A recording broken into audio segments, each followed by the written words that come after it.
మీ character పేరేంటి, ఈ character ఎలా ఉండబోతుంది, బుజ్జమ్మ అని తర్వాత ఈ క్యారెక్టర్ ఎలా గుర్తుపెట్టుకుంటారు? ఈ ఆన్సర్కి ఈ క్వశ్చన్కి ఆన్సర్ మా డైరెక్టర్ గారే చెప్పాలి. చాలా మంచి రోల్ ఇచ్చారండి, నాకు చాలా ఇష్టమైన రోలు, చాలా ఇంట్రెస్టింగ్గా ఉన్న రోలు.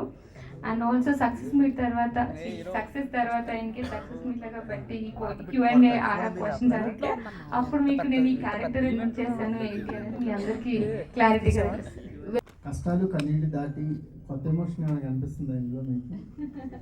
తప్పకుండా కనిపిస్తుంది, 100%.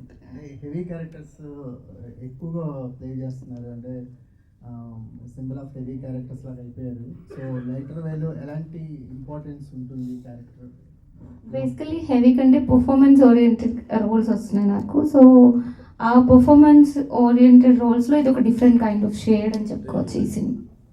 అన్న చెప్పినట్టుగానే మీరు కథలు ఎంచుకున్న దాంట్లో మీ పాత్రకి మంచి ప్రాధాన్యత ఉంటూ ఉంటుంది.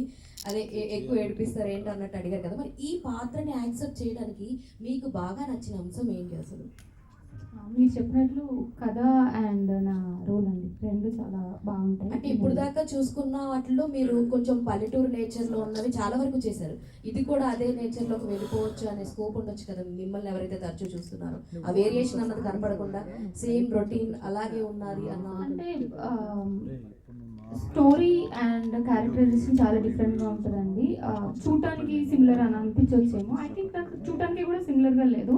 ఇంతకుముందు కొంచెం డీగ్లామ్గా ఉండేది, ఇది నార్మల్గా నేను ఎలా కనిపిస్తున్నాను అలా కనిపిస్తాను.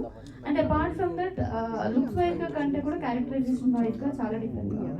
అంటే బేసికలీ తెలుగులో చేసే లాంటి కైండ్ ఆఫ్ క్యారెక్టర్తో ఒక డిఫరెంట్. కాస్టింగ్ ఎవరితో ఉండబోతున్నది బాలీవుడ్లో? బాలీవుడ్లో తెలిసిన వాళ్ళు ఎవరు లేరు, కాకపోతే producers and directors everybody is from Bollywood. All the best. Thank you. Ananya, ఇది 4th ఫిలిం ఈ ఇయర్. సో ప్రీవియస్ ఫిలిం అంత కరెక్ట్గా పెర్ఫామ్ చేయాలి, కానీ మీ రోల్ వరకు బాగుంది. సో ఈ సినిమా సక్సెస్ పరంగా మీకు ఎంతవరకు హెల్ప్ అవుతుంది? అండ్ నెక్స్ట్ ప్రాజెక్ట్స్ ఈ ఇయర్లో ఉన్నంత బిజీగా నెక్స్ట్ ఇయర్ కూడా ఉంటున్నారా? బేసికలీ బిజీగా ఉండడం అంటే ఇప్పుడు నేను 2023లో చాలా బిజీగా ఉన్నాను, అందుకని 24లో రిలీజెస్ అన్నీ అయ్యాయి. సో నేను ఈ ఇయర్ చేస్తే నెక్స్ట్ ఇయర్ అవుతాయి. సో ఎప్పుడు మేబీ ఆడియన్స్ ముందుకి రావడం కొంచెం లేట్ అవ్వచ్చేమో, కానీ యాజ్ అన్ యాక్టర్గా ఎప్పుడు వర్క్ చేస్తూనే ఉంటారు maximum most of the people. So ఈ సినిమా సక్సెస్ గురించి December 25th మాట్లాడుకుందాం. Happy Christmas. Thank you. Happy Christmas.